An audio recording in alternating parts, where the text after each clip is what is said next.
سلام البنات، كي دايرين؟ كنتمنى تكونوا بخير وعلى خير وفي احسن الاحوال يا ربي. مرحبا بكم في فيديو جديد.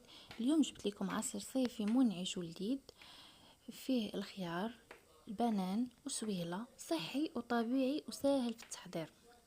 يلا نبداو. بالنسبه شنو كنحتاجو فيه؟ كنحتاجو خياره مقطعه وكنقشروها وكنقطعوها، بنانه وحده، كنديروا نص ديال السويله. تقدروا انكم تبدلوها، ديروا مثلا اناناس ولا اي فاكهه كتعجبكم. غنديروا كاس ديال الماء بارد وشويه العسل اللي بغى يحلي. بالنسبه لي انا ما درتش العسل، ما احتاجيتوش، خليت داكشي طبيعي. واللي بغى يزيد مكعبه ديال الثلج هذيك اختياريه. كناخذوا مولينيكس، كنحطوا فيها الخيار، البنان، السويله وكاس الماء، وكنطحنوا مزيان حتى كيولي عصير كريمي ومتجانس.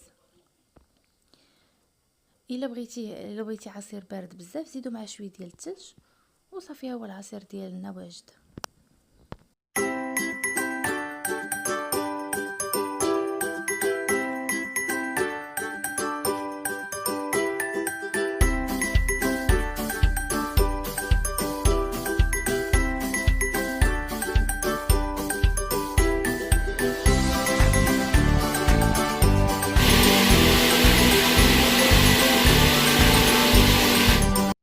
وبعد ما طحناه كيجي على هذا الشكل هذا، كناخذوا واحد الكاس.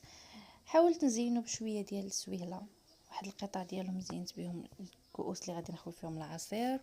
هذا هو العصير اللي غادي نسيك في السخونيه ديال الصيف.